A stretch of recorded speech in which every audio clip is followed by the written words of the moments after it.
Buenos días. En primer lugar, y para comenzar este pleno, lo primero que quisiera es, además de transmitir las condolencias por todas las personas fallecidas, a todos los familiares, allegados y personas que hayan tenido cualquier relación con cualquiera de esas personas fallecidas, también todos nosotros, porque todos son compatriotas, y también el reconocimiento, digamos, y en este momento también la preocupación por todas las personas que se encuentran hospitalizadas y especialmente las que están también en UCIs y, por tanto, también hacerles un recordatorio. Y solicitar un minuto de silencio en memoria de las víctimas y de las personas que en este momento, repito, están incluso hospitalizadas y están siendo tratadas.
Gracias. Bueno, en primer lugar, recordar que la bandera de nuestro ayuntamiento desde el día 31 de marzo está a media asta, en señal de duelo, igual que desde el día 7 a este 13 de mayo está también a media asta y también en señal de luto la bandera de la Junta de Andalucía. También recordar que ya anunciamos que planteamos, y lo hablaremos con todos los grupos, el poner en marcha los mecanismos para crear en Granada un monumento en recordatorio a las víctimas y también a todos los sanitarios y personas esenciales que han estado trabajando durante esta crisis. El COVID-19 hunde el PIB mundial y lo deja inmerso en una recesión duradera de importantes repercusiones socioeconómicas. Dice Christine Lagarde. The Guardian alerta sobre el incremento de la pobreza en España por la crisis del coronavirus. 1,2 millones de trabajadores en ERTE acabarán en paro y no recuperarán su empleo durante este año, dice la AIREF. Las estimaciones del Gobierno y distintos organismos dicen que el PIB se puede contraer y caer entre un 5 y un 12%. El desempleo llegar al 19%. Elevándose en 5 puntos y teniendo en cuenta que siempre en Andalucía y en Granada tiene unos cuantos puntos más sobre la media nacional. La deuda pública se prevé que pase del 95 al 115% y que el déficit público pase del 2,82 de 2019 al 10,34. El coronavirus es un virus, una pandemia de alta propagación, muy patógeno y que afecta como foco principal a las personas mayores. Las personas entre 50 y 60 años tienen una mortalidad del 1,3%, entre 60 y 70 del 3,6%, entre 70 y 80 del 8% y más de 80 del 14,8%. En España, a fecha de ayer, había 221.447 personas que estaban diagnosticadas con el virus, 26.070 fallecidos. En Andalucía, 14.870 personas con el virus, 1.294 también fallecidas. Actualmente, 507 hospitalizadas y 105 en UCIs. Y en Granada, el total de personas diagnosticadas, 2.888, con 270 personas fallecidas, hospitalizadas 115 y en UCI 22. Y a todos ellos, evidentemente, le deseamos una pronta recuperación. El 12 de marzo, cuando todavía no había casos en Granada, desde el Ayuntamiento, el equipo de Gobierno dio una rueda de prensa y presentaron los protocolos de crisis para el coronavirus. Y la primera medida que adoptamos, entre alguna más, fue la de retirar a nuestros mayores de los lugares donde pudieran correr peligro. Y, por tanto, cerramos los centros de participación activa, cerramos los talleres donde hacían sus actividades y, por tanto, tratamos de proteger a las personas que después se ha demostrado que forman parte del principal objetivo de este virus asesino. Mayores que todos sabemos que en 2007, en la crisis que ya vivió y pasó nuestro país, fueron el soporte fundamental de muchas familias. Con sus pequeñas pagas, con sus pensiones, sostuvieron situaciones también muy complicadas. Todos sabemos de cuántos abuelos han permitido que antes de que empezaran a evolucionar las leyes, precisamente para el fomentar que las personas pudieran conciliar la vida profesional con la laboral, han ejercido a ellos precisamente en realizar en esa tarea. Por tanto, los mayores que nos han dado todo desde la vida, pero también han demostrado altura de miras y generosidad en esta etapa de su vida para ayudar a familias y también al conjunto de españoles, en este momento están en peligro y tenemos que darlo todo por ellos. Si eso se hizo el día 12 de marzo, el día 13 de marzo aprobamos un bando de alcaldía con múltiples medidas y principalmente una parte de ellas iban destinadas a suspender todos los eventos que supusieran concentración masiva y aglomeración de personas. Pero al mismo tiempo también adoptamos muchas medidas en clave interna, en clave de ayuntamiento, en relación también a proteger a nuestros trabajadores y en también dar pasos en la dirección de lo que ya podíamos anticipar que se estaba produciendo y que podía llegar. Esto anterior, lo he dicho, pasó el día 12 de marzo y el día 13. El día 14 de marzo, el Gobierno de España decretó el estado de alarma y el Estado asume el control desde ese momento de toda la coordinación de lo que tiene que ver con esta crisis. A partir de ahí, el Ministerio de Sanidad, el Ministerio de Interior, el Ministerio de Defensa, el de Transporte y Movilidad, pasan a ser los ministerios que dirigen, que coordinan y que marcan la estrategia general a la que se tienen que adaptar todo el resto de instituciones, independientemente que cada una de las instituciones durante todo este periodo hayamos mantenido también nuestras propias competencias, salvo que se dictaminara una estrategia contraria por parte del Gobierno de España, a la que inmediatamente, en nuestro caso, nos hemos adaptado con absoluta lealtad para aportar desde Granada a aquellas medidas que se nos pudieran pedir. Desde el 28 de marzo, 11 de abril, 24 de abril, 9 de mayo, son las 4 prórrogas que se han ido produciendo de este estado de alarma. Por tanto, desde que se decretó, han existido ya 4 prórrogas. Y, en primer lugar, todos podíamos prever, porque arrancó además así, producto de esta pandemia, que la primera crisis que teníamos que afrontar era la crisis sanitaria, lo cual no quitaba que supiéramos que esa crisis sanitaria tendría después, posteriormente, una deriva social y más adelante era fácil prever, aunque no calcular sus consecuencias, también una crisis económica. Del servicio público de salud y el servicio privado se pusieron a trabajar al unísono y, como ya ha dicho aquí en ocasiones el delegado, del Gobierno de la Junta de Andalucía, Granada ha trabajado en todo momento como un único hospital, donde sanidad pública, sanidad privada y otros recursos que se han articulado han hecho que se funcionase desde ese concepto. Los profesionales desde el primer momento han tenido necesidades, han tenido la necesidad de tener equipos, de tener, digamos, las medidas de seguridad necesarias para poder afrontar esta crisis. Igual que han existido también necesidad de más profesionales en el ámbito de la sanidad y ya por eso también incluso se hizo previsión en algunas comunidades de un incremento también de la plantilla para, llegado el caso, reforzar ese elemento que era tan imprescindible y, como se ha demostrado, tan importante para toda esta crisis. Pero también se planificó la necesidad de tener habilitadas más camas específicamente reservadas para esta situación. Y hemos visto que uno de los principales problemas que ha habido en nuestro sistema sanitario, como todos los sistemas sanitarios del mundo, no acostumbrados a esta situación, ha sido el que tenían la importancia de las UCIs y también la importancia por el virus y por sus características de la necesidad de tener y disponer de respiradores. A partir de ahí, el presidente del Gobierno dijo: se garantizará el abastecimiento de los productos necesarios para la salud pública, asumiendo el Gobierno la responsabilidad de la gestión, de la contratación del material. Después, el Gobierno dio orden a los fabricantes de mascarillas para que parasen la venta a las comunidades autónomas para hacer una reserva. Publicado el 2 de marzo por El Mundo, fuente la Agencia Pública de Medicamentos.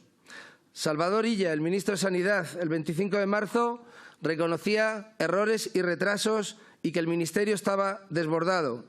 Y que conste que en este momento no hay un reproche en este portavoz al Ministerio. Partimos de la base de que para todo el mundo esta situación era nueva y, por tanto, todo el mundo se ha tenido que enfrentar a ella con la mayor diligencia posible, pero evidentemente con aciertos y con fallos.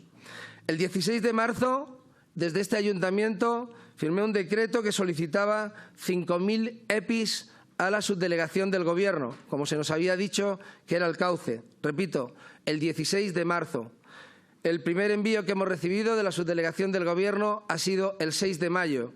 Prácticamente casi 2 meses después, 34.500 mascarillas. Todos hemos visto que durante esta crisis se ha echado de menos en todo el país, en todos los trabajadores esenciales, en todos los que necesitaban medidas de seguridad, la ausencia de material propio para tener garantizado su seguridad.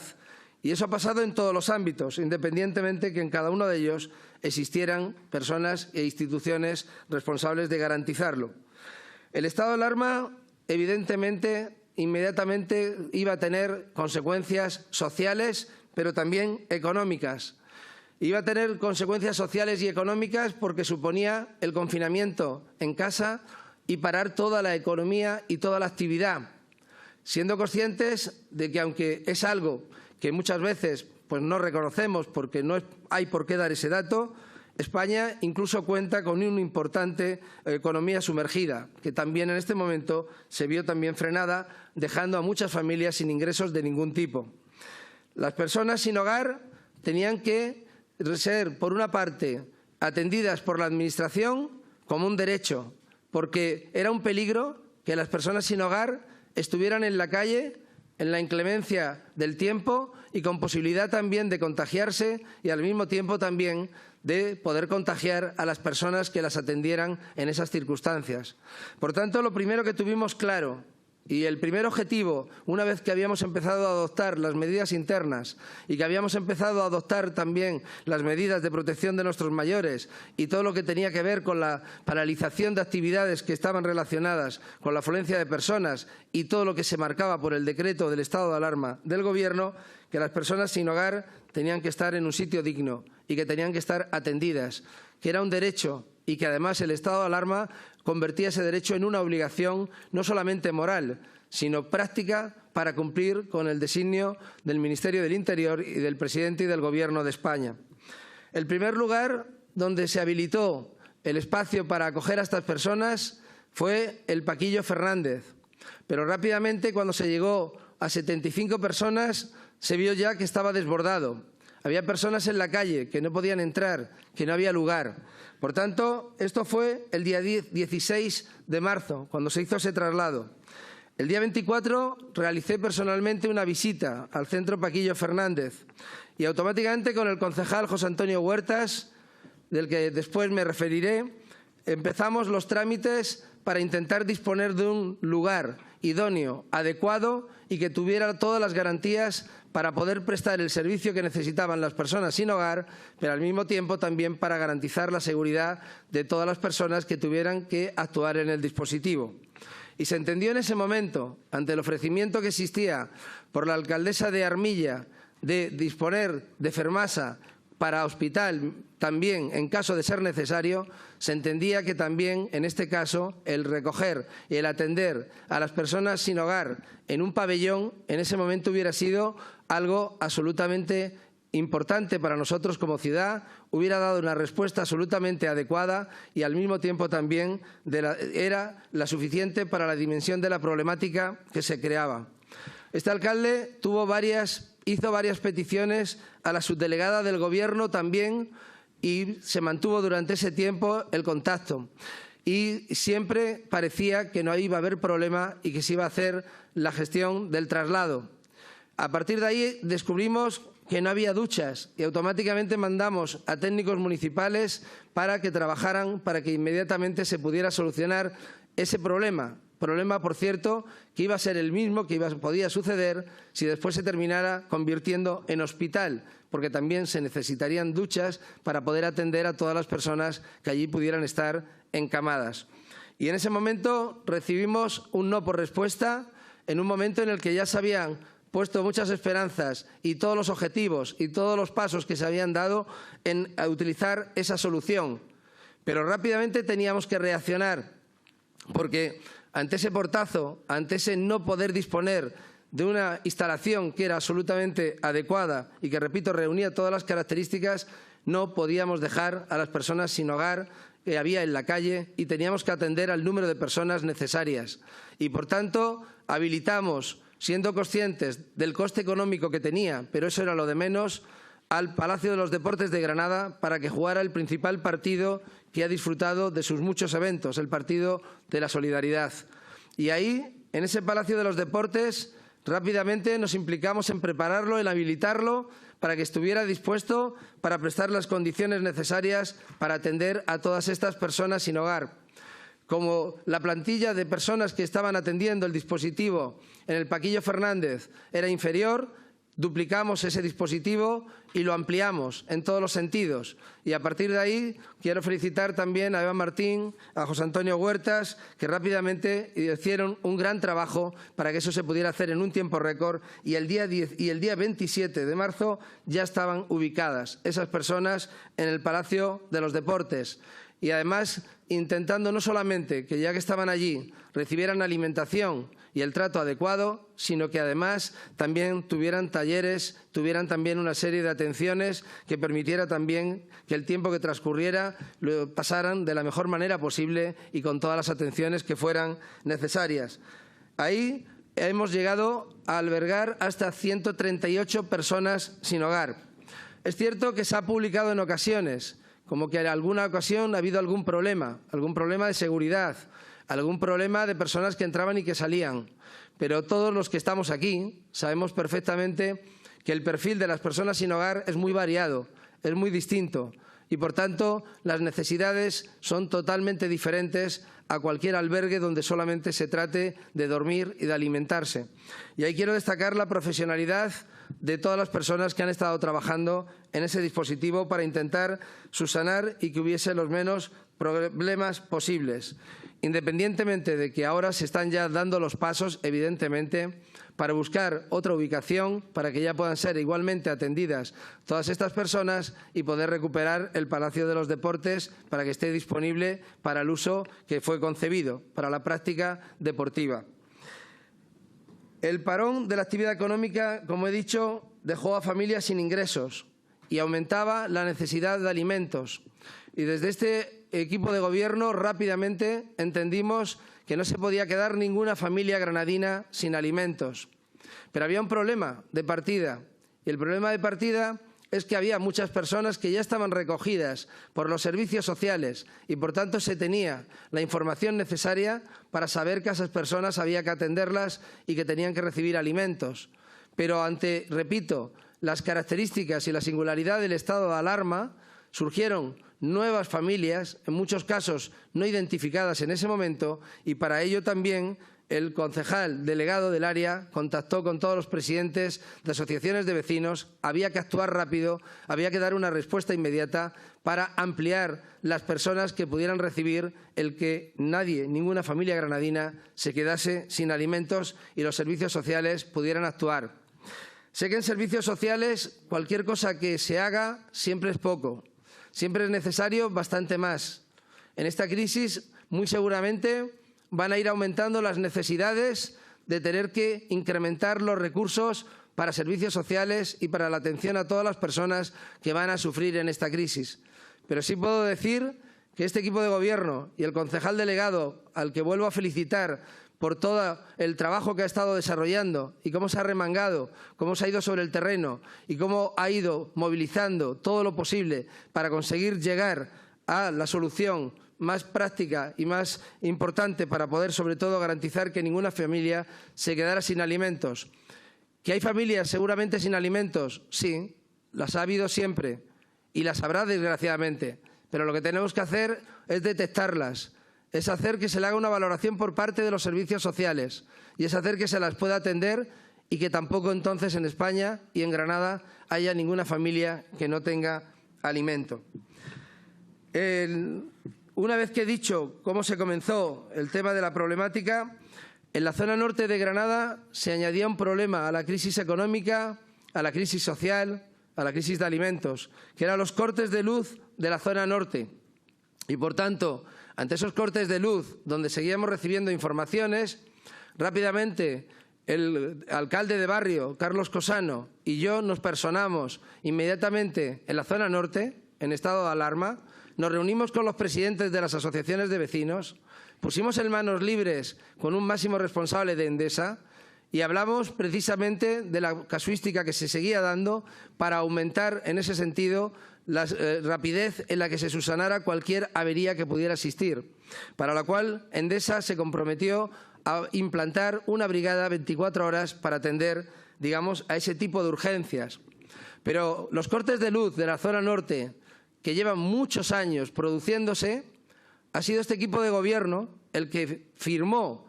La primera cuestión que yo firmé como alcalde fue continuar con la denuncia del equipo de gobierno anterior a Endesa, y una denuncia que estaba viva y que había que renovar o dejarla morir.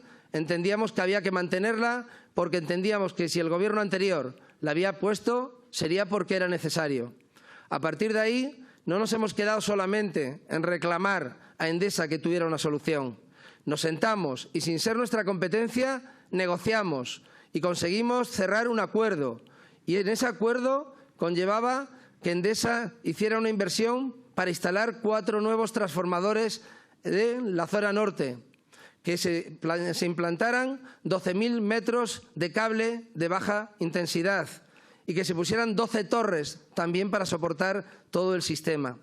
Por tanto, Endesa cumplió con ello y hoy se produce mucha más energía para la zona norte de la que había anteriormente a la firma de ese convenio. Energía que debiera de ser suficiente para toda la población, independientemente de que hubiera enganches legales o ilegales. Pero hay un problema, y es que viendo que seguían los cortes, solicité inmediatamente como alcalde, y lo tuve que hacer hasta en 3 ocasiones, porque en las 2 primeras hubo negativa, a convocar la mesa de la zona norte a la subdelegación del Gobierno para hablar de ello con todas las personas y las instituciones responsables. Y allí la Junta de Andalucía presentó la auditoría que estaba realizando. Auditoría que demostraba que de 20.000 viviendas aproximadamente que hay en la zona norte, 5.000 viviendas no tenían enganches legales. Pero si esos enganches legales hubiesen sido y fueran exclusivamente para consumo doméstico, no hubiera habido problema para que la zona norte hubiera seguido teniendo electricidad independientemente de esos enganches ilegales. Como dato que se nos mostró en esa reunión, 40 viviendas de 2 bloques, consumían un 10% más de electricidad que todo el Hospital de la Salud. Y 2 barrios de la zona norte consumían más el doble de electricidad que el municipio de Loja. Por tanto, el problema no era de personas con un enganche ilegal para consumo doméstico. Y por eso llevó a decir y a pedir por parte de este alcalde y también de los concejales César Díaz y Carlos Cosano, que me acompañaban en esa reunión, exigir no a la subdelegación y a Policía Nacional que actúe con contundencia para sacar las prácticas ilícitas de la zona norte, sino a trasladar que cuando pase este estado de alarma solicitaremos al Ministerio del Interior que tome cartas en el asunto con contundencia, porque este problema, que llevaba años, pero que ahora ya se ha demostrado que ya se ha aumentado la potencia eléctrica para que no tuviera que haber cortes, y que al mismo tiempo se ha hecho ya una auditoría para tener detectadas las viviendas que no están con enganches legales, con las que también, cuando pase este estado de alarma, intentaremos trabajar para dar bonos sociales a quien no pueda pagar la electricidad y que puedan poner su enganche legal y hacer ver la necesidad de que se legalicen todas esas otras viviendas. Pero eso no quita que el problema es el que es y que si no lo solucionamos pronto se extenderá a La Chana, como ha empezado, se extenderá a Zagrande, como también ha empezado. Y el problema que hoy es el problema más importante que tiene la ciudad seguirá acrecentándose y cada vez extendiéndose como una mancha de aceite por más partes de la ciudad. Por tanto, por eso nos hemos mostrado con absoluta contundencia, sin reproches a nadie, pero poniendo el foco donde está, para que se actúe, para que los vecinos de la zona norte tengan electricidad y que el que paga su luz la tenga y el que no puede pagarla se le garantice que puede tenerla. A partir de ahí se han puesto en marcha muchos planes de alimentos. Están muchos de ellos, algunos conveniados, pero esa red, digamos, de solidaridad a las familias de Granada tenía que funcionar. En ese plan de alimentos que se puso en marcha, que inicialmente fue cuestionado hasta por el contenido de los lotes, cuando había varios lotes que en la suma de ellos iban repartiendo lo necesario para poder hacer una aportación para la alimentación, evidentemente que al principio podían ser insuficientes, pero también es cierto que no es lo mismo predicar que dar trigo, porque cuando se fue a tomar la solución para intentar aportarla, en ese momento había que negociar con quienes suministraban. En ese momento había un presupuesto disponible, en ese momento había unas características y una información sobre el número de familias que podía afectar. Y todo eso fue cambiando día a día. Y el concejal José Antonio Huertas fue reaccionando día a día, hasta ir ampliando, hasta ir completando.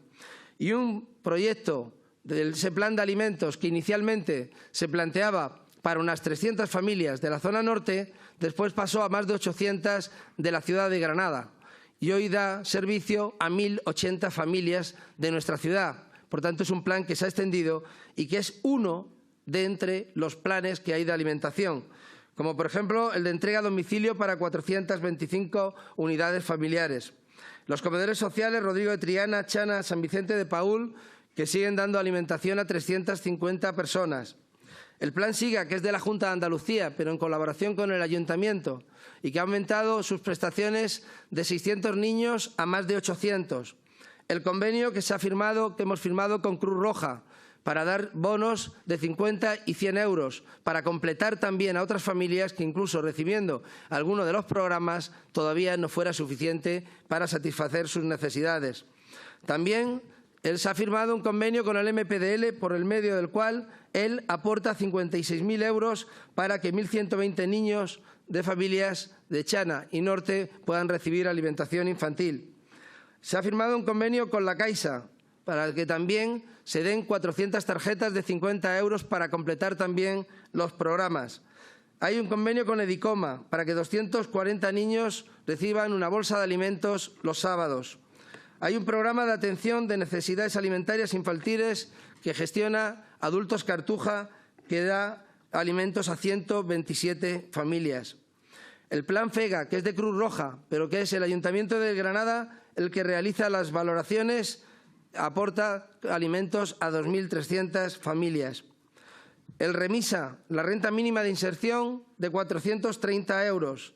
La ayuda económica familiar, que tenía 150.000 euros atrancados, se ha desatrancado el procedimiento por medio del cual se puede facilitar esa prestación que afecta a 250 familias y se ha hecho ahora haciendo los cambios necesarios para que pudieran ponerse en este momento también en esa red, digamos, de atención social que corresponde poner en marcha entre este ayuntamiento, pero también entre el resto de instituciones y también, evidentemente, en una alianza en el objetivo número 17 de la Agenda 2030 con todas las ONGs que también contribuye y que sin su labor todo esto sería algo muchísimo más difícil, en donde también quiero aprovechar para felicitar evidentemente y agradecer el trabajo, y esta misma semana les visitamos, del Banco de Alimentos, que también hace una magnífica labor y que han pasado también de atender las necesidades de 39.000 personas a más de 50.000 en este momento y sigue creciendo. Los servicios sociales del Ayuntamiento, la asistencia a domicilio, que atiende a 2.700 personas.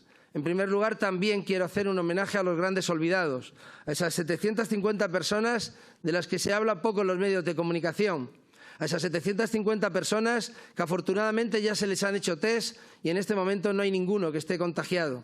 Por tanto, agradecerles como alcalde el trabajo que han hecho en un momento difícil, cuando ha costado mucho el que pudieran tener el material que necesitaban y siempre ha sido poco. La profesionalidad que han demostrado ha hecho que precisamente 2.700 personas que ellos han atendido se lo puedan agradecer y en su nombre todos nosotros. El teleasistencia se atiende a 148 personas. Ha habido 170 mujeres atendidas en este periodo desde el área de igualdad y se han puesto campañas en marcha, entre ellas la última, no esperes a no oír nada. Para poner en marcha y para pulsar también el sentir de todos los servicios sociales, porque hay que entender una cuestión muy importante. En el momento en el que estalla esta crisis y la crisis social se multiplica, las personas que están en primera línea de la trinchera, los que están en contacto con el conjunto de la sociedad, son los servicios sociales. Y son las personas que se encuentran a personas que no tienen valoración, pero tienen necesidades. Son las personas que se encuentran con personas que nos increpan porque tienen una urgencia y hay que satisfacerla. Y ven también dramas que también, si tienen, como tienen, personas vocacionalmente un gran corazón, también es sufrir por ver la cantidad de necesidades que hay que cubrir y el trabajo y muchas veces no poder llegar a todo ello. Por tanto, reunimos a todos los jefes de servicio, hablamos con ellos, les preguntamos de todo. Les pedimos que nos dijeran todo lo que se podía hacer para optimizar precisamente servicios sociales. Pero después se convocó también otra reunión con todas las directoras de los centros sociales, que son las que dirigen a las personas que están al pie del terreno. Y eso nos permitió también conocer de primera mano todavía más esas necesidades para también preparar la forma de poder acometerlo y de poder ayudar y de poder contribuir a que su trabajo sea no ya profesional como lo es, sino que cuente con el mayor número posible de medios, dadas las características del servicio que están prestando a la sociedad. Se han puesto en marcha múltiples teléfonos de información y pedimos disculpas si ha habido personas que, a pesar de ello, por las circunstancias que fueren, no han podido contactar con los centros sociales. Pero los centros sociales, en el momento en el que se decretó el estado de alarma, se llamaba de servicios mínimos y en ese momento no estaba claro, independientemente que siempre podíamos entender que era un servicio esencial, pero los trabajadores tenían que tener las condiciones de seguridad necesarias también, lo cual en ese momento, ya he dicho antes cómo fue el tránsito hasta la obtención de materiales por parte de las administraciones, se habilitaron múltiples teléfonos para poder atender a todas las personas que lo pudieran necesitar. Desde el teléfono 010, que es un teléfono general del Ayuntamiento y que está disponible para todo, al teléfono de los servicios centrales también de Mondragones, como al mismo tiempo también teléfonos en cada uno de los distritos, teniendo en cuenta que nos hemos encontrado en esta situación incluso con que cuando se estaba atendiendo una llamada no te daba señal de que estabas comunicando y había personas que podían entender que no se les atendía y, por tanto, repito, les pedimos perdón, pero estaban siendo el teléfono utilizado para atender a otras personas y en ese camino tratamos de buscar también soluciones a esa problemática. Había un teléfono también para atender a las personas con discapacidad, otro teléfono de acompañamiento a nuestros mayores, a esos más de 20.000 mayores, o sea, que dejaron los centros de participación activa y que dejaron los talleres y que han estado confinados durante todo este tiempo en su casa, también había que atenderles. Y por eso hemos intentado, con los servicios sociales, realizar llamadas para atenderles y para preguntarles y para interesarnos por su salud y por qué podían necesitar. También se han habilitado 14 psicólogos y teléfonos para atención psicológica a las personas que lo pudieran necesitar en Granada. Equipos de tratamiento familiar, personas sin hogar, migrantes, son otros teléfonos que también han estado disponibles. Pero ante esta crisis, en donde había que reaccionar desde lo trascendente, desde lo más importante, que pasa por las reseñas que acabo de mencionar, también había elementos muy importantes del día a día que eran necesarios. Y ahí la concejala Pepa Rubia ha puesto todo el servicio de limpieza también de la ciudad, no solamente a mantener limpia nuestra ciudad, sino también a desinfectarla y a tomar todas las medidas de seguridad necesarias para el mobiliario público, para desinfectar el suelo con lejía, para desinfectar también los contenedores y para poner un refuerzo en medios y en mecanismos que incluso fue reconocido por televisiones nacionales que recogieron a Granada como una de las primeras ciudades, si no la primera, en haber adoptado también esas iniciativas, por la que también quiero reconocer y felicitar el trabajo de la concejala Pepa Rubia. Quiero agradecer públicamente, como alcalde de Granada, el papel que han jugado en toda esta crisis y que están jugando tanto a la UME como a la Legión. He tenido el honor de hablar con varios de los capitanes de la Legión, recibir sus novedades y prestarle también el servicio de la ciudad de Granada a todas las necesidades que ellos pudieran tener. Exactamente igual con la UME. La UME ha sido fundamental para la desinfección, principalmente no solo de hospitales, sino también del lugar donde con más fuerza ha golpeado el COVID-19, las residencias de mayores. Y conjuntamente también con la propia Legión, que también ha utilizado elementos de desinfección, un día decidí pasar una jornada con ellos para vivir de primera mano lo que era su trabajo. Ese día hicimos inicialmente una visita al Palacio de Deportes para ver las condiciones en las que se encontraba todo el mundo y al mismo también para dar consejos, medidas de seguridad y también la autoritas que tiene la Legión también ayudaba a que todo el mundo entendiera, digamos, la necesidad de que estábamos en un estado de alarma que teníamos que respetar. Después nos fuimos al antiguo clínico, donde estaban realizando la preparación y posterior también el ejercicio para desinfectar plantas del clínico que iban a ser habilitadas también para personas ingresadas por coronavirus. Luego después, a la vuelta, volvimos a pasar por el hospital y ya fuimos comprobando el resultado de ese trabajo. Visitamos también con ellos la residencia de mayores del Padre Claret, donde vimos no solamente el problema que tenían los mayores por la dificultad que ha existido durante toda esta crisis, sino también vimos, y también quiero agradecer, el trabajo de todos los profesionales que están trabajando en residencias y que también ha primado su vocación, su espíritu de sacrificio, su riesgo por intentar ayudar a todas las personas que en ese momento peor lo estaban pasando. Después continuamos a hacer patrulla en zona norte y de vuelta volver a recorrer los sitios por los que habíamos ido inicialmente y terminar también con otra patrulla en el Estadio Nuevo Los Cármenes. Fue una jornada que permitió el comprobar la aceptación de la sociedad granadina al Ejército Español y en este caso a la Legión, y el comprobar también el honor que es trabajar con ellos y que el Ejército no simplemente está para defender nuestras fronteras, también está para hacer misiones humanitarias fuera de España y cuando se necesita por parte de nuestro país para estar al servicio y atender al conjunto de la población y de la sociedad. Pero quiero, y otra de las visitas que hice con ellos y que voy a aprovechar también para agradecer al Hotel Abades, al Hotel Luna, al Hotel Rum Mae Leo, su predisposición también a poner sus instalaciones al servicio de la ciudad para atender las necesidades que pudieran existir. Tanto el Hotel Abades, inicialmente para ingresar pacientes asintomáticos y posteriormente incluso COVID, para también acoger el Hotel Luna a profesionales de la sanidad que, dado el riesgo que estaban asumiendo, no querían estar en sus domicilios con sus familias, haciendo que su vida también tuviese el problema añadido a lo que ya de por sí estaban aportando a la sociedad, de la separación familiar y al mismo tiempo también de esa incomunicación con el conjunto de la sociedad una vez que salían de trabajar en su turno. Por tanto, agradecimiento a Abades, al Hotel Luna, al Hotel también Rum Mae Leo. También orgulloso de nuestros bomberos, que tan gran labor han hecho para también participar en la desinfección, también de residencias. Y lo han hecho con una profesionalidad digna de los mejores. Lo han hecho con una capacidad para también ayudar en muchísimas más tareas en este momento que la ciudad de Granada también lo necesitaba.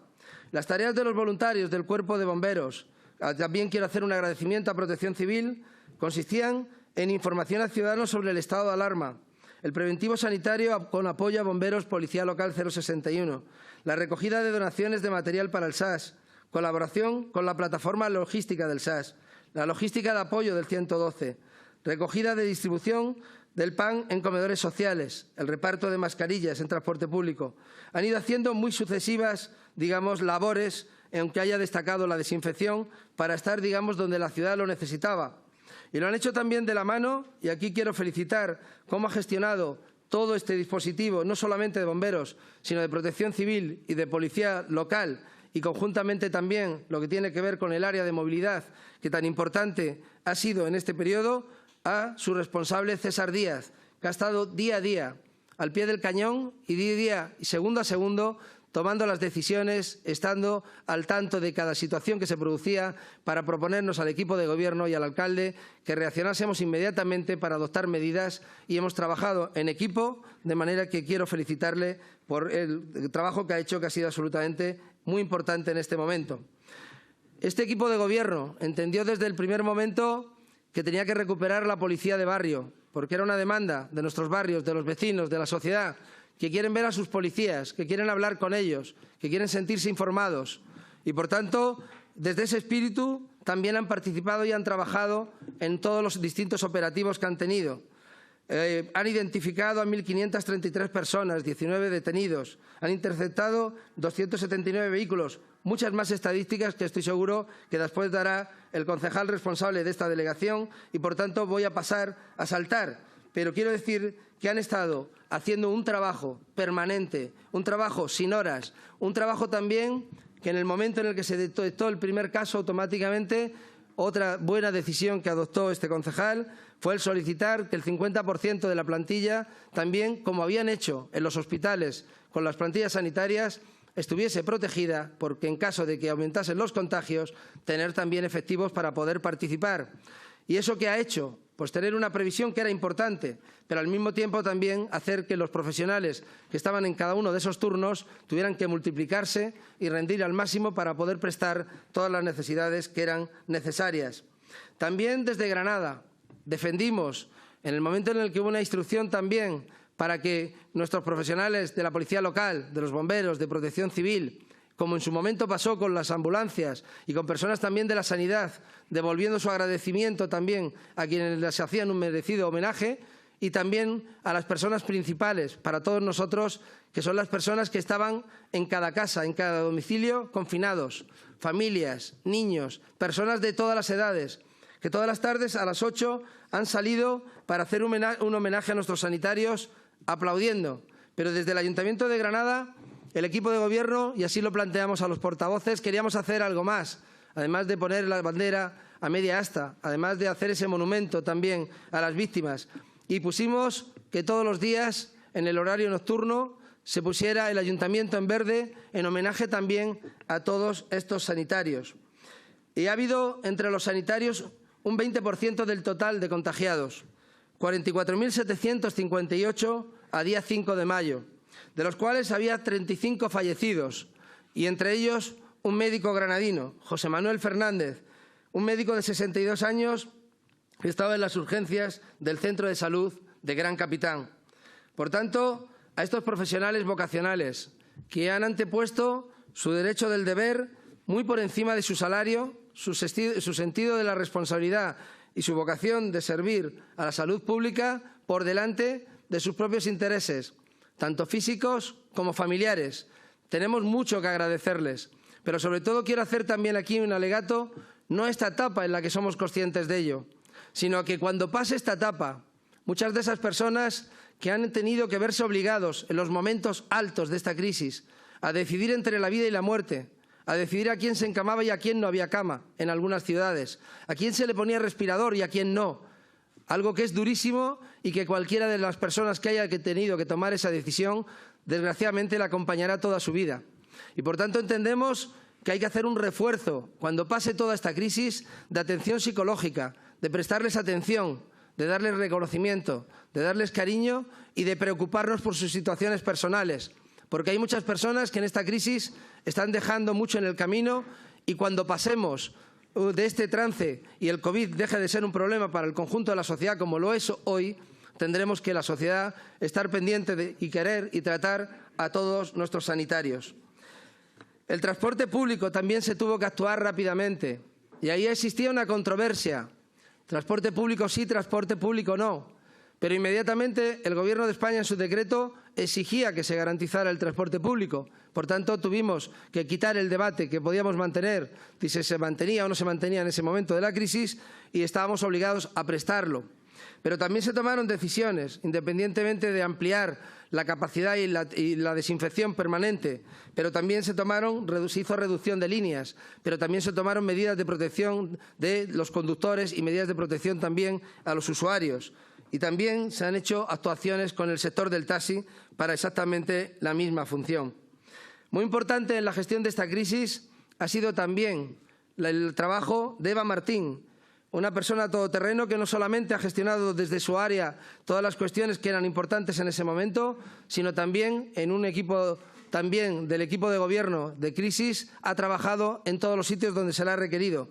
Y especial mención quiero hacer algo que para nosotros era muy importante, que era cuidar, estar en un contacto permanente y atender a nuestros presidentes de asociaciones de vecinos.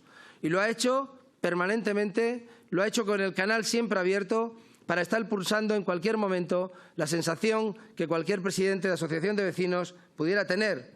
Y eso independientemente de la puesta en marcha de la aplicación Granada Mejora, que en este tiempo ha recibido 1.200 avisos que han sido atendidos, o del mantenimiento de la ciudad, de alumbrado, de jardines, de mobiliario urbano, o como estamos viendo actuaciones en este momento que se están produciendo. Y algo muy, muy importante, Mercagranada. Hemos estado pendientes de Mercagranada. Hemos ayudado en todas las gestiones que nos ha encargado su gerente, en necesidades de todo tipo. Y hemos ido buscando soluciones y encontrándolas para que Mercagranada tuviese todas las garantías necesarias. Desde la garantía de una oficina bancaria financiera que pudiera atender a las personas que llegaban, desde el que pudieran tener alimentos en los bares que estaban pero que no podían estar abiertos para los transportistas que venían a hacer su trabajo y que tenían que volver sin ningún lugar donde parar y donde almorzar. O pedir y solicitar, hasta que lo conseguimos, que la UME fuese también a desinfectar Mercagranada. Pero también con Eva Martín, con Manolo Olivares, es muy importante el trabajo en los mercados municipales. Hemos visitado Osa San Agustín y comprobamos en esa visita, en donde ya la concejala y el concejal que me he referido lo habían hecho con anterioridad, comprobamos que en San Agustín, por las características de la población que vive alrededor y porque el sector de la hostelería estaba cerrado, estaban teniendo la mitad de ventas y estaban pasando problemas. Eso nos permitió entender que teníamos que hacer rápidamente no solamente las medidas de los técnicos municipales para garantizar a los usuarios y a las propias personas que trabajaban en el mercado las medidas de seguridad, sino que también teníamos que trabajar en ayudar un poco a la promoción para el consumo en nuestros mercados municipales. Y lo hicimos también cuando visitamos Merca80 y cuando comprobamos con satisfacción que también se habían modernizado y que los consejos que habían recibido y que estaban implantando estaban funcionando y que estaban empezando a también hacer envíos a domicilios, pero lo más peculiar, eran envíos únicos de todos los puestos de Merca80. En cualquiera de los puestos que hasta ahora eran individuales y lo siguen siendo, recibían catálogos, recibían fotos del día, recibían vídeos y recibían también para poder conectar y para poder hacer encargos en cualquiera de los puestos. Y también habían dado una respuesta a la logística que permitiera un envío único y hasta el pago con tarjeta o con Bizum para garantizar, digamos, el resultado. Por lo tanto, hemos tenido también, como esta, alguna sorpresa agradable. Aunque a la salida, para que veamos que no todo el mundo, por mucho que queramos, puede estar bien, desgraciadamente, el puesto de bacalao, que también estaba que está en el mercado, había perdido la gran campaña que se hace en Semana Santa y, por tanto, no había tenido la capacidad en este momento para poder tener una recuperación económica, sino todo lo contrario. Por tanto, esa atención a los mercados municipales ha sido también una prioridad de este equipo de gobierno. Y lo ha sido también en una de las personas más importantes para nosotros también en toda esta crisis, por su doble condición, el doctor Carlos Cosano. El doctor Carlos Cosano en esta crisis ha sido más médico que concejal, pero es un lujo tener a un médico de concejal aportándonos al equipo de gobierno los consejos, los diagnósticos, que si él no tenía el conocimiento de una especialización concreta, pero lo hacía evidentemente con compañeros profesionales, para irnos guiando durante toda esta crisis. Y no solamente ha estado trabajando, ha estado de guardia, ha tenido que usar los mismos equipos que han utilizado nuestros profesionales, sino que salía de una guardia por la mañana y venía a una reunión de estrategia para aportar. Y nos íbamos a la zona norte, donde es alcalde de barrio, para también atender a todas las personas que lo pudieran necesitar. Por tanto, también en la política hay sentido de vocación y hay personas que están por el deber público y por servir a los demás. Yo quiero pensar que toda esta corporación, quiero pensar y pienso que todo este equipo de gobierno, pero también la humanidad, el trabajo, la profesionalidad y la dedicación se demuestra cuando llegan los momentos necesarios. Y en este momento Carlos Cosano lo ha hecho. Y ha sido muy importante también, en algo que comentaré ahora posterior, en reuniones de coordinación con otras instituciones, porque se ha demostrado que en el Ayuntamiento de Granada teníamos profesionales a la hora de asesorar sobre las medidas que había que hacer. Hemos puesto también en marcha, viendo la gran necesidad de voluntariado que se ha creado en nuestra ciudad, de personas que quieren colaborar con el COVID, hemos empezado a poner en marcha una oficina municipal de voluntariado que tiene que avanzar, evidentemente, en su desarrollo, para intentar que toda la sociedad organizada que quiere contribuir y que en este momento ha tenido dificultades de dónde poder hacerlo y se han tenido que autoorganizar con las dificultades que han existido, lo pueda realizar. Y también se ha empezado a poner en marcha Dona Granada, una plataforma de mecenazgo, pero no es una plataforma de beneficencia. Es una plataforma igual que la que ha puesto el Gobierno de España con indicación del Banco de España, o la que ha puesto la Ciudad de Madrid, y fue felicitada por ello. Y han hecho distintas ciudades también de España y distintos municipios. Por tanto, no queremos arrogarnos el haber sido pioneros y haberlo puesto antes que nadie, sino que es un mecanismo para que cualquier granadino que quiera hacer una donación con fines precisamente para atender a todas las necesidades del COVID, pues si quiere, pues pueda realizarlo, igual que se puede hacer en otras ciudades de España.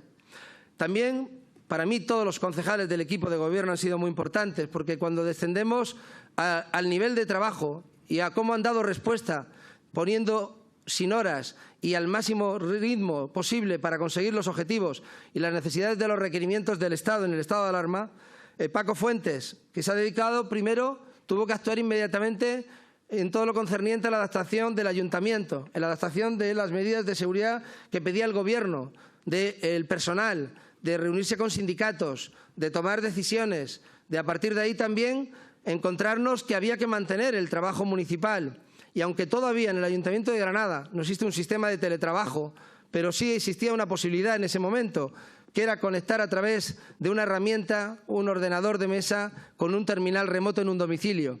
Y aunque eso no es lo ideal, y estamos trabajando, como comentaré después, para dotarnos de un sistema real de videotrabajo, de teletrabajo, en ese momento salimos adelante y precisamente gracias al trabajo también de los profesionales de informática que han estado dedicados, se han creado en este momento y se han habilitado 880 conexiones con funcionarios municipales del Ayuntamiento de Granada. Pero también ha estado de coordinación de compras, la adopción ahora de las medidas de desescalada, en muchísimos otros temas más, porque todo el equipo del Gobierno se ha multiplicado para estar donde eran sus competencias, sus funciones, pero en este momento de manera transversal en todos los lugares donde fuese necesario realizar sus aportaciones. Y también quiero felicitar a Sebastián Pérez y a todo el equipo de contratación, que en este momento ha tenido que trabajar bajo presión, con tiempos muy limitados, con una sobrecarga de trabajo impresionante para dar respuesta inmediata a las situaciones que se estaban produciendo, para hacer algo que no querían, como era en este momento suspender contratos, que algunos de ellos se ampliarán en el tiempo o se prorrogarán, o se pondrán en marcha cuando se pueda realizar actividad. Pero han realizado una labor, tanto con los servicios jurídicos, que nos han dado la garantía de hacer un trabajo profesional y también dar seguridad jurídica a este ayuntamiento en las acciones que ha ido realizando. Pero también el área de contratación ha trabajado con muchísima diligencia para habilitar todos los convenios que eran necesarios firmar en este tiempo. Y todos sabemos que las administraciones, con las nuevas normativas, es mucho más complejo y mucho más farragoso hacer cualquier convenio. Y ya no vale el número de personal que tenías antes para hacer el mismo trabajo.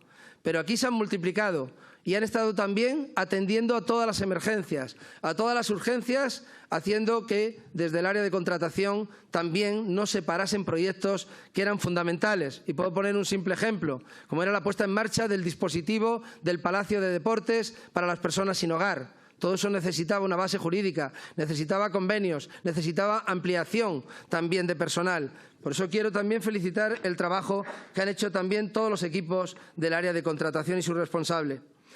A nivel de coordinación, sucede como con los servicios sociales. Es claro que nunca es suficiente y que siempre, como es lógico, todos quisiéramos poder hacer algo más y yo creo que tenemos que avanzar en ese camino para intentar conseguirlo. Pero este equipo de gobierno ha mantenido prácticamente con más del 90% de asistentes de todo el equipo de gobierno 36 reuniones completas de trabajo, a las que se añaden innumerables reuniones de 2 concejales, de 3, del número necesario para poner en marcha cualquier cosa que hubiera que hacer. Pero con todo el equipo de gobierno reunido, ha habido hasta 36 reuniones de gobierno del equipo de gobierno completo. Ha habido 12 reuniones con los grupos municipales de la oposición. Sé que puede entenderse que no es suficiente, pero cuando dé los datos del resto de reuniones que hemos estado manteniendo, se verá que el tiempo da lo que da y el tiempo que teníamos era el que era.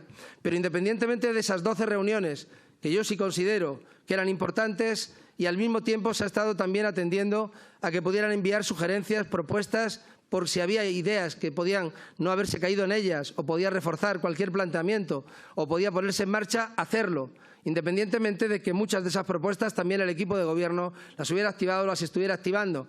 Pero era tener un canal abierto con los grupos de la oposición para que también pudieran realizar sus aportaciones. A partir de ahí también hemos hecho en la parte final 5 reuniones sectoriales con estos grupos municipales sobre áreas concretas para ir hablando ya de cómo ir encarando el futuro. Ha habido 8 reuniones del CECOR. El CECOR es la reunión del Ayuntamiento de Granada, de la Subdelegación del Gobierno, de la Diputación de Granada, de la Junta de Andalucía y de un número de técnicos considerable. Eran reuniones de 2 y de 3 horas y hemos mantenido 8 reuniones del CECOR provincial. Y como alcalde he mantenido una reunión también del CECOR andaluz de toda una mañana. Creamos con la Junta de Andalucía, dado las competencias de la Junta y las del Ayuntamiento, un comité intermunicipal del Ayuntamiento de Granada y de la Junta de Andalucía para el seguimiento del COVID, que ha tenido 17 reuniones y actuaciones. Y esto se puso en marcha el 1 de abril. Hemos solicitado en 3 veces hasta que se hizo la mesa también por la zona norte con los cortes de luz. Hemos participado en otra reunión importante para el COVID-19 con el ICID y, por tanto, manteniendo también lo necesario para, digamos, coordinar esta institución con el trabajo también del sector privado, también de las ONGs y del resto de personas y actores que participaban y otras instituciones. Pero también, como miembro de la Junta de Portavoces y de Gobierno de la FEN, he mantenido hasta 9 reuniones de Junta de Portavoces y Junta de Gobierno. Reuniones que no han sido reuniones para nada, han sido reuniones para trabajar reivindicando como alcalde y comenzando en su momento a ser el primero, hoy acompañado por el alcalde de Zaragoza, por el alcalde de Estepona y por otros muchísimos alcaldes, en reivindicar la necesidad de financiación para este ayuntamiento y los que tienen nuestras características, a lo que ahora me referiré. Pero también he mantenido una reunión desde la FEN con el presidente del Gobierno y también con 3 de sus ministros. De hecho, esta tarde a las 5 también mantendré otra reunión con la ministra de Industria, Comercio y Turismo. Y en todas esas reuniones el alcalde de Granada no ha escuchado, ha oído y después de oír, si ha visto que no se habían satisfecho y cubierto las necesidades de lo que afectaba a nuestro ayuntamiento, hemos puesto propuestas económicas encima de la mesa.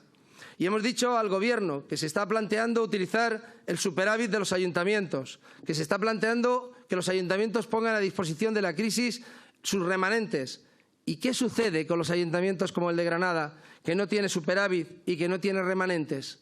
Nosotros no podemos, a nuestros autónomos, a nuestras pymes, a las personas que necesiten servicios sociales, atenderle con la misma calidad y con la misma necesidad y rapidez que otras ciudades que sí hayan tenido una situación económica boyante.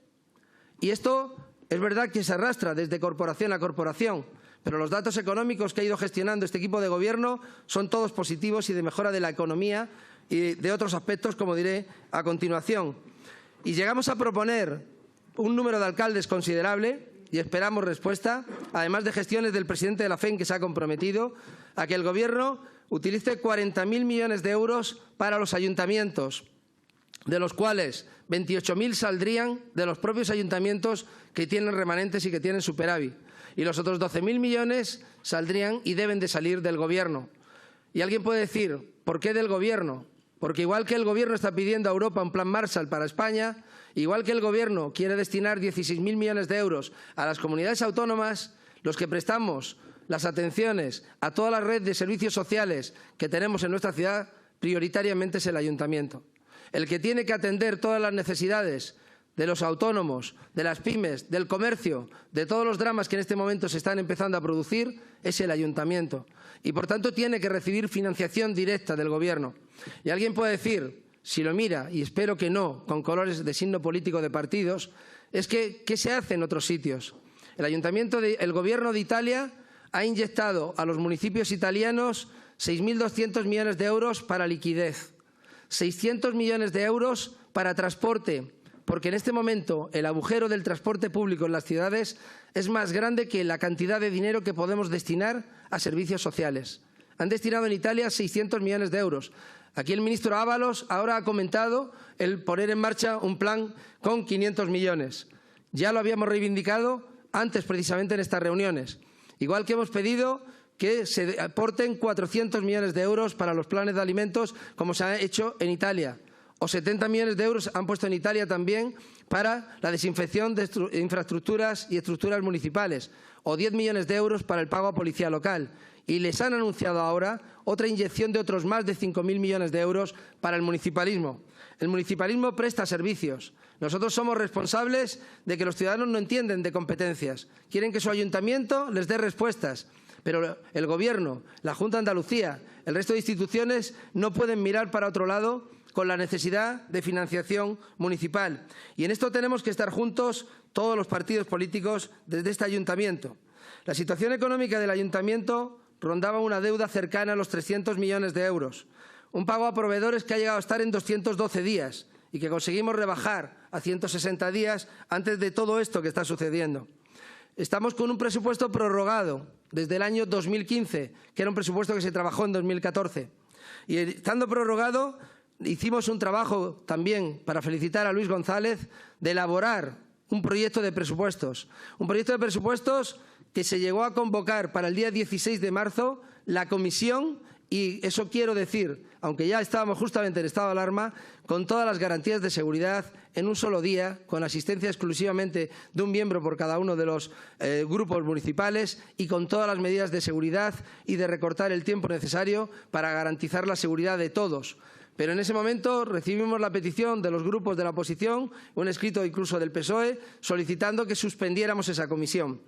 Entendíamos que teníamos que hacerla, pero tampoco servía de nada hacer una comisión que hubiera dado, si se hubiera podido hacer el día 3 de abril ya, con un presupuesto para Granada en 2020, pero entendíamos que si los grupos de la oposición en un momento como este nos pedían que en ese momento no convocásemos la comisión de presupuesto, pues habría momento para hacerlo y en ese momento también la cancelamos. Pero el tener un presupuesto de 2015, repito, pensado en 2014, un presupuesto que además tiene una estructura que no se corresponde no solo con el equipo de gobierno actual, sino con hasta 14 cambios que ha habido en equipos de gobierno desde que se hizo en áreas que han estado poniéndose en marcha. Y, por tanto, es un presupuesto que no reúne las condiciones para ser un instrumento ideal para planificar la vida de la ciudad. Y sé que ahora, y pido a los grupos de la oposición, altura de miras, para que apoyen también un presupuesto. Y voy a decir como la ministra María Jesús Montero, un presupuesto patriótico, como ella pide que se apoye el presupuesto del Gobierno de España y como ella dice, ahora más que nunca es necesario. Porque nosotros necesitamos dos cosas y las estamos haciendo. Una, aprobar un presupuesto de 2020 y olvidarnos de la estructura de presupuesto que existía en 2015, que solo con decirlo da una mala imagen del propio ayuntamiento y todo el mundo puede prever que eso solamente supone problemas para la gestión diaria y dificultad para la gestión y para el trámite de las cosas. Por tanto, estamos obligados a hacer la adecuación de ese presupuesto de 2015 a 2020.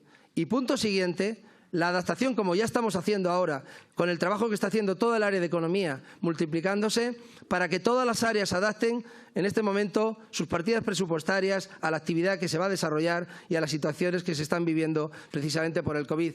Por tanto, no será una excusa decir que ahora mismo hay que hacer un presupuesto de guerra, que estamos en una situación muy complicada. Por supuesto que sí, pero no puede ser el presupuesto que sustituya al presupuesto de 2015. ¿Qué pasaría si se tuviera que prorrogar ese presupuesto de guerra?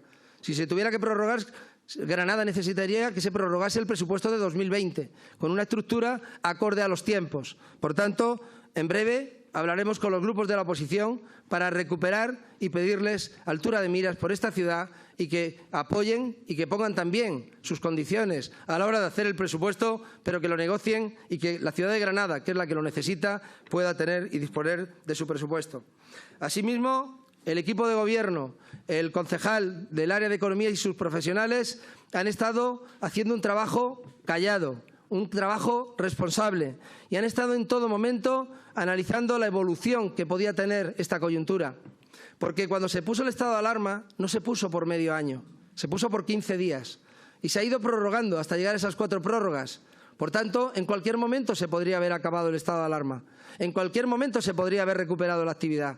Y, por tanto, cuando hay personas que rápidamente ya decían todo lo que había que hacer, cuando el propio Gobierno estaba dando pasos cautos, hay que entender que cuando se gobierna hay que estar en sintonía con las acciones que se desarrollan desde las instituciones, con mucho sentido de la responsabilidad, sin populismos e intentando dar respuesta.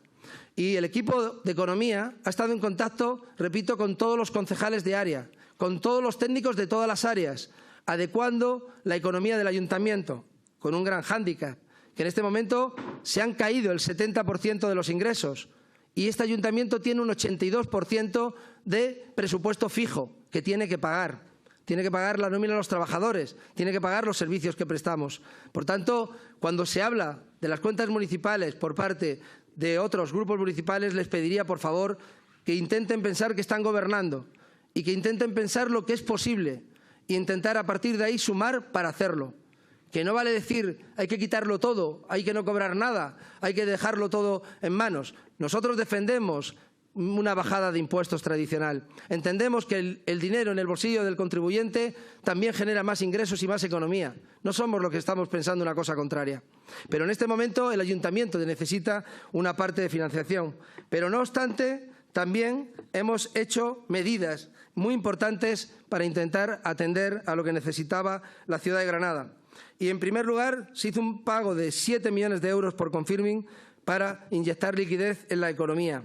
Se pagaron todas las facturas de menos de 3.000 euros, hasta 2.500 facturas, aportando otros 1.600.000 euros.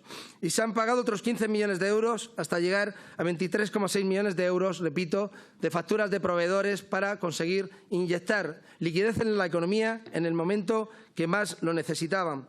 Pero también hemos trabajado en la reducción fiscal de las tasas de basura industrial, lo cual supone al ayuntamiento 650.000 euros por cada 2 meses que se aplique. Una extensión fiscal de las tasas de ocupación de vía pública con terrazas y obras de infraestructura, de estructuras y auxiliares. Por cada 2 meses otros 700.000 euros. Pero entendíamos que hay que hacerlo porque no se le puede cobrar a nadie un servicio que en este momento no están pudiendo realizar. Hay una exención fiscal a las tasas de ocupación de terrenos de uso público, local compuestos, barracas, casetas y de venta, espectáculos, atracciones o recreo, industrias callejeras y ambulantes y rodajes cinematográfico. Ampliación del plazo voluntario de pago del impuesto de vehículos. Ampliación del plazo voluntario de pago de la tasa de vado y la parada en carga y descarga. Flexibilización de los aparcamientos para el pago de plusvalías. Ampliación del plazo voluntario del pago de liquidaciones tributarias, de impuestos y tasas y para liquidaciones procedentes de actas como el 30 de abril. Ampliación del plazo voluntario de pago de liquidaciones derivadas de procedimientos sancionadores de naturaleza no tributaria hasta el 30 de mayo. Este Gobierno, con falta de liquidez, con una tesorería negativa de 60 millones, con una herencia de 300 millones prácticamente de deuda, con un pago a proveedores que superaba los 200 días, está poniendo los recursos que puede al servicio de todos los granadinos y de las necesidades que tienen todos. Pero también es muy importante recuperar el urbanismo del ayuntamiento, que, por cierto, quiero decir que Todavía no llevamos un año de gobierno, pero no ha habido una sola noticia negativa del área de urbanismo durante todo este tiempo. Y será muy importante para la recuperación económica. Y se han tramitado durante este periodo, se han realizado todos los trámites que se podían sobre el tema de las licencias. Se han reducido los trámites aplicando la declaración responsable. Se ha seguido trabajando en proyectos urbanísticos importantes para Granada. Y se ha anunciado poner en marcha un servicio personalizado para atender con más diligencia a todo el sector a través de un trato personalizado para poder hacer una reducción de esos trámites y también hacer que esto sea otra fuente de ingresos para la ciudad.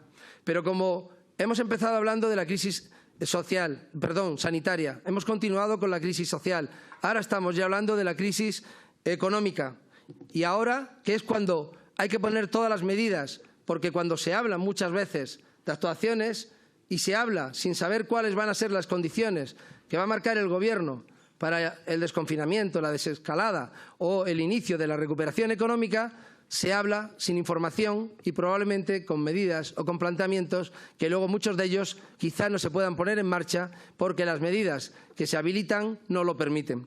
Por tanto, por eso he dicho, hemos hecho un trabajo de ir haciendo un seguimiento diario de la evolución de la crisis y en las reuniones también con Junta de Andalucía, con Cámara de Comercio, con la Confederación Granadina de Empresarios, a donde queremos agregar, aunque hemos tenido conversaciones también en otros órganos, a la Universidad de Granada y a la Diputación, vamos a habilitar grupos de trabajo para estar dando respuesta en un impulso propio de la recuperación y hacerlo anticipándonos en todas las medidas posibles, intentando trabajar desde la óptica en este momento de mejorar al máximo la actividad económica, porque no hay también mejor política social que mantener el empleo, que conseguir que la actividad económica se recupere y que, por tanto, no haya más necesidades sociales producto de que la gente se ha quedado sin un salario y se ha quedado sin tener un medio de vida. Estos grupos de trabajo que desde el Ayuntamiento está coordinando la puesta en marcha Manolo Olivares, conjuntamente también con Joaquín de la Cámara y con Pablo Mariscal de la Junta de Andalucía, y ahora repito, se va a contactar porque tiene que estar sí o sí Universidad de Granada y Diputación, serán grupos de trabajo que van a trabajar muy apegados al terreno, muy al día a día y acción-reacción intentando responder ante todas las necesidades que tenemos. También hemos tenido encuentros, como es lógico, con sindicatos, con UGT y comisiones, con CESIP, conociendo su visión, sus planteamientos, porque esto es un tema que nos corresponde y nos afecta también a todos. Pero ahora viene la parte, digamos, de levantar la ciudad. Ahora viene el momento en el que, ya que se va viendo en distintas fases, con distintas posibilidades, cuando tenemos que actuar y cuando tenemos que pensar. Y también la concejala Lucía Garrido tuvo que llevarse el mal rato de estar suspendiendo o viendo cómo se suspendían, porque no lo hacía ni ella ni lo hacía el Ayuntamiento, festivales, y cómo no se podían realizar eventos, y cómo no pudimos realizar nuestra Semana Santa tradicional, independientemente que trabajamos desde el Ayuntamiento en contacto directo con las 32 hermandades para que pudieran vivirla de la mejor manera posible. Pero también nuestro Día de la Cruz, que no le ha costado un euro al Ayuntamiento y que ha hecho que 302 familias presentasen sus cruces, por lo cual también anuncio que el año que viene se creará una nueva categoría que será la de balcones, porque las familias granadinas han querido también que sus hijos, sus familias, independientemente del luto que estamos teniendo, independientemente de todo el reconocimiento al dolor que en este momento nos embarga, también hay que darle esperanza a esos niños y a esas familias, y eso no es incompatible, lo diga quien lo diga. Y los granadinos lo han dicho, pero repito, eso no le ha costado nada al Ayuntamiento y Lucía ha dirigido un equipo que ha trabajado por ello. Como trabajaremos, aunque no se pueda celebrar evidentemente igual, y ya hablamos de la cancelación del Corpus, y también con Eva Martín, con el presidente de los caseteros, también con el arzobispo, porque en Granada tiene un tinte también religioso esa fiesta. Por tanto, nosotros trabajamos por nuestras tradiciones, pero también trabajamos por la cultura, porque en este momento la cultura es el que corre el riesgo. La cultura está herida. Las personas que participan, los creativos, los pintores, los escritores, los artistas, en este momento están sufriendo porque su actividad se paraliza, porque piensan y temen que vuelva a pasar como ha sucedido con muchos gobiernos, que la cultura se quede arrinconada y se quede sin recursos. Pero si esto pasa en Granada, una ciudad turística, una ciudad de cultura, que aspira a ser capital europea de la cultura en 2031, que tiene un patrimonio inigualable, necesita de esa actividad cultural para activar también el turismo, el comercio, la hostelería, la restauración. Es fundamental, por tanto, el trabajo. Y el otro día, junto a Lucía Garrido, tuvimos una reunión con 22 directores de festivales de Granada. Analizamos sus características, lo que ellos pensaban, y a partir de ahí salieron 4 o 5 líneas de colaboración muy importantes que en breve iremos presentando para ayudar a ese sector tan importante.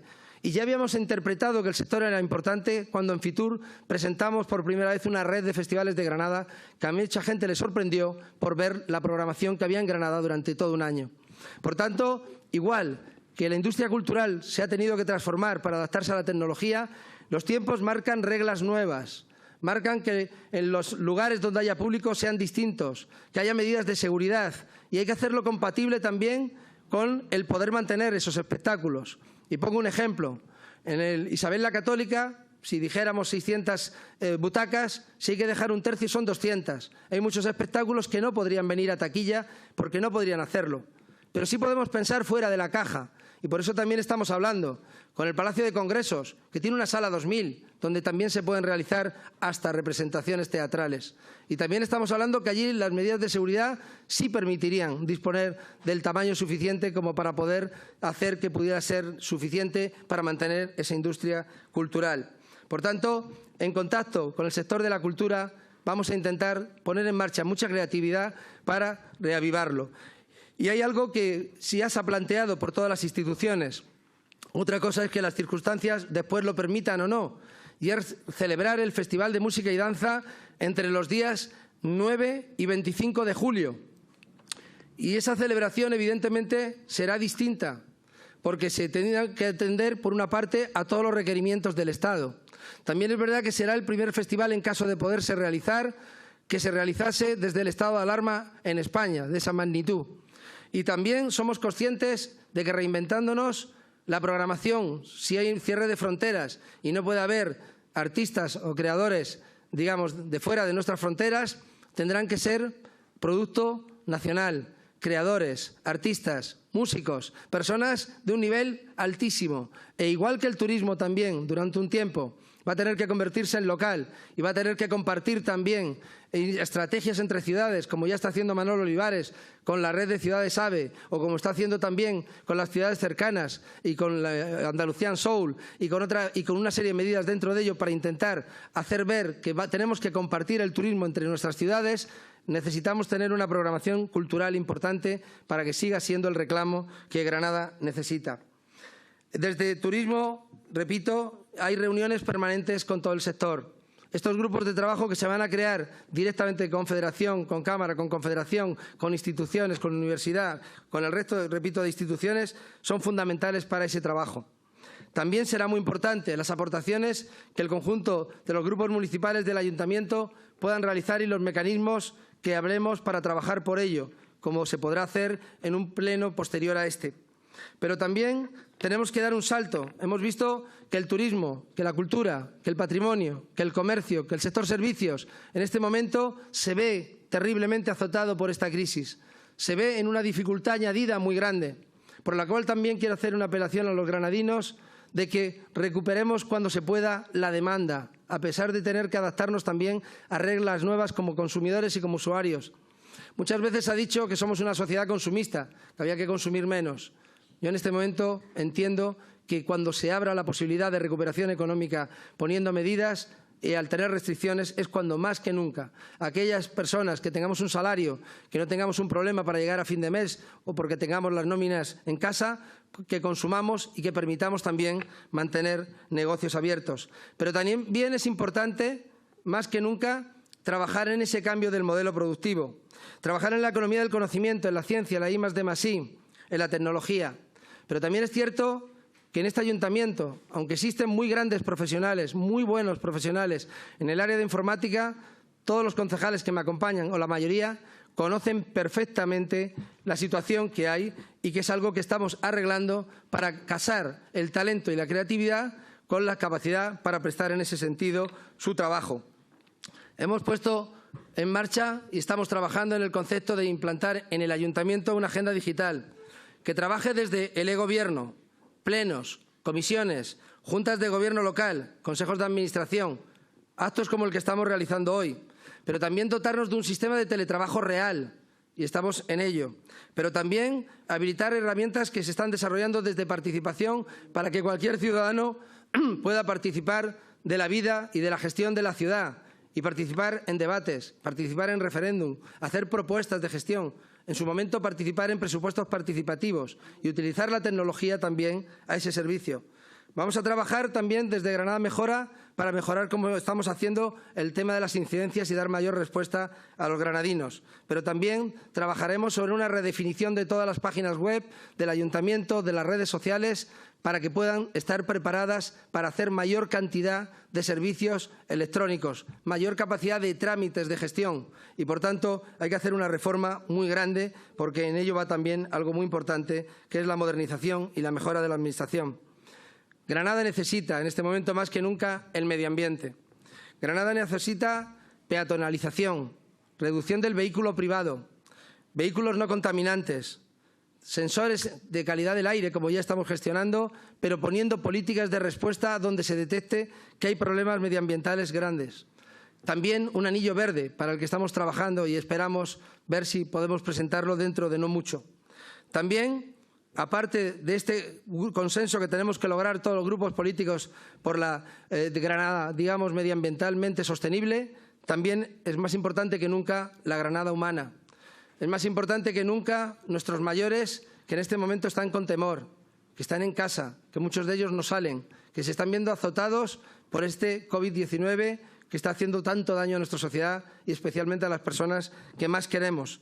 Pero es momento también de trabajar por mejorar la vida de nuestros niños, porque también en corta infancia muchos de ellos están pasando un periodo de su vida que seguramente no hubiéramos querido nadie tener. Y también se ha descubierto algo que es muy importante para la mejora de la educación, la importancia de romper definitivamente la brecha digital para que los niños puedan recibir en una situación como esta, en todos los domicilios también, la educación que necesitan. Pero también hay que atender la desigualdad que se produce con las mujeres y hay que estar con mecanismos muy importantes para garantizar que la reducimos y que la conseguimos suprimir. Pero también tenemos que trabajar, como se está haciendo, por las personas vulnerables, por las personas que más riesgo tienen de poder sufrir, por las personas que más rápidamente se pueden salir del sistema, de poder comer día a día, de poder tener un salario, de poder tener unas prestaciones. Por tanto, Granada tiene que ser una ciudad que cultive la salud, el bienestar, el deporte. Tiene que ser una ciudad accesible, tiene que ser una ciudad inclusiva, tiene que ser una ciudad para las personas, tiene que ser una ciudad para todos.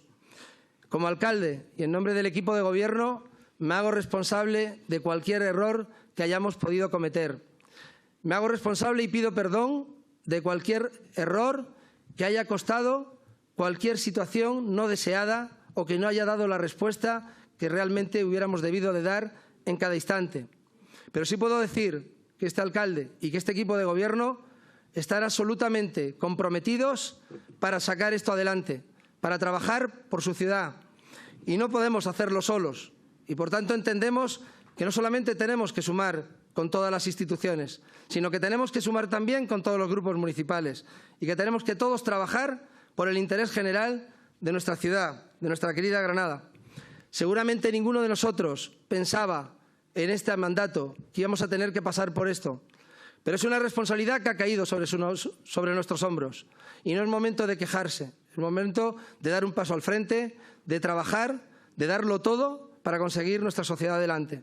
Si lo hacemos, la historia nos recordará como personas humildes que trabajaron por sacar adelante el interés general. Si no, no nos lo perdonarán. Yo os animo a que caminemos juntos, os necesitamos a todos y juntos saldremos de esto. Muchas gracias.